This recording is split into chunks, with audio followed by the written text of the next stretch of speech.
The following video is one in a series on spiritual resilience training, a non-religious view of personal values and their dynamics with others. The contents reflect a variety of principles and practices of systems theory in relational counseling for team building and family resilience.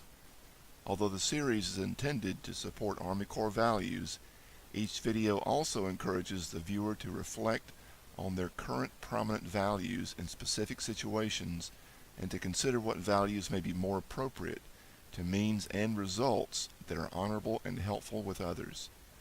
Chaplain Dillard initiates creating and posting these videos.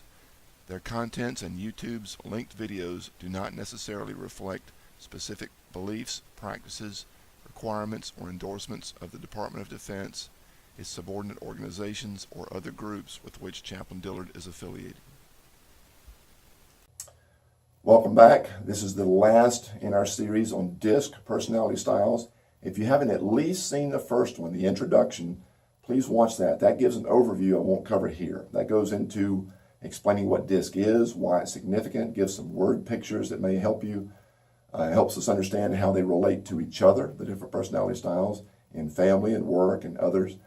That is foundational to what I will build on here, but I won't go back into all of that as they relate to each other. So start there if you haven't seen that.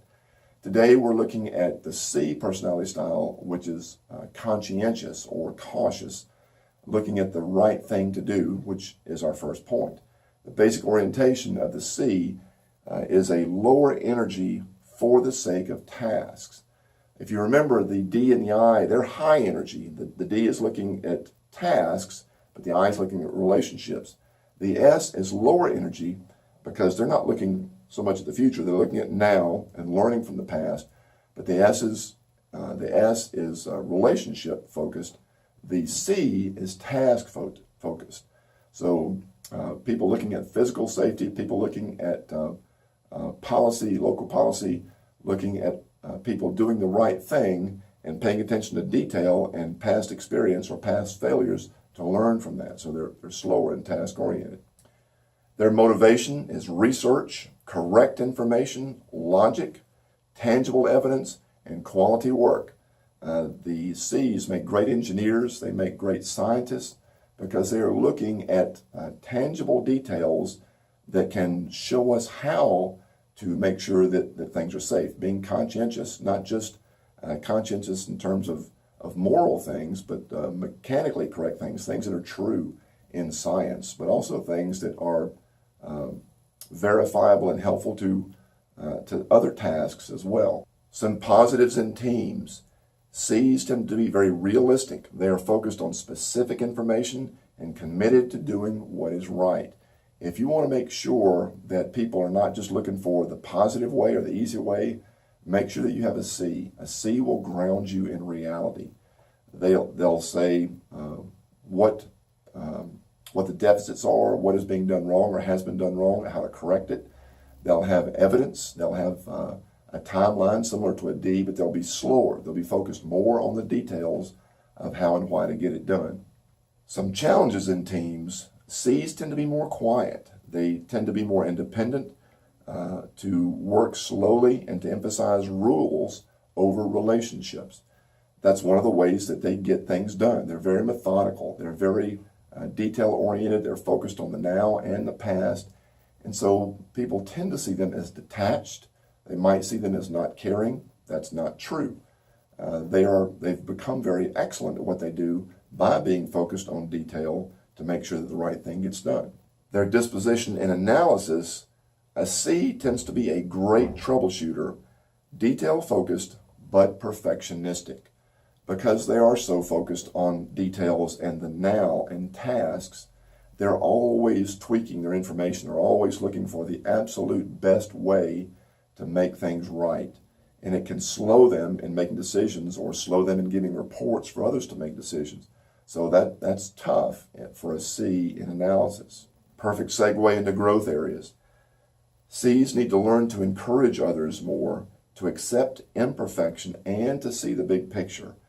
They are so focused down and back on the here and now and details and learning from the past, It can be easy for them to overlook relationships, to overlook the big future, the big picture in the future.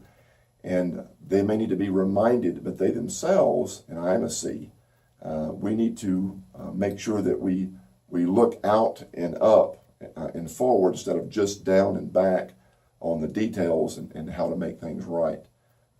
C's often react, but they need to be more proactive, especially in relationships, especially when they work on teams. In terms of primary and secondary functions, a CD likes to ensure what is right by providing direction and authority to accomplish the task. Their goal is to make sure that it gets done the right way, and they're willing to take authority and power to get it done. That's not their primary preference to have that authority and power. That authority and power is a means to their goal of making sure that it's done right.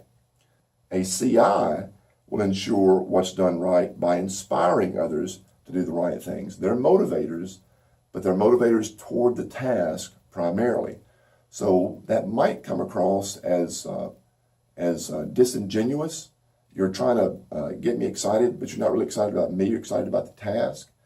They don't mean to be disingenuous. They're just focused on getting the right thing done by people who are involved doing the right thing, and they care about those people because they see that future task, that future goal is going to impact those people. And lastly, a CS ensures what is right by stabilizing others' relational environment.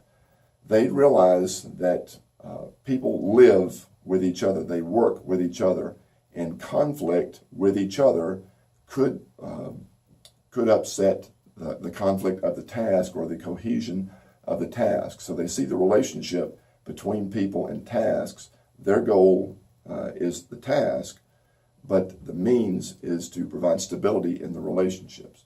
Hope that makes sense.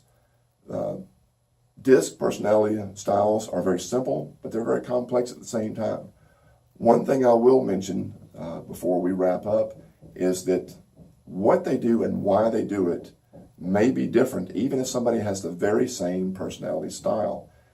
The key is, are they this way at home and at work and in social environments? Sometimes somebody has to take on a certain personality style to function well in a job, or function well in a role in the family, or function well in a particular social setting, but that's not really their preference. The question is, what is their true preference, and why is it their preference? Where did that come from? They may even be a little unsettled with the way they are, but right now, that is their preference for some reason. It's worth a conversation. Talk to each other, try to figure that out, and then you can decide, do I want to be this, or do I want to be something else? Or do I want to be this with a greater or lesser intensity so I have more balance in my life?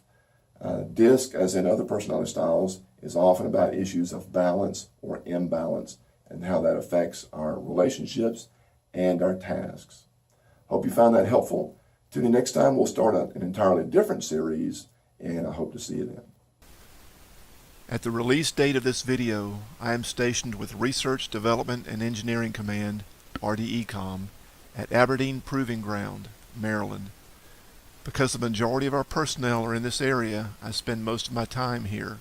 I do, however, travel to our distant units based on command priorities and budget. I place these videos on YouTube for broad visibility to Army personnel and their families, but I hope the videos will be helpful to others too.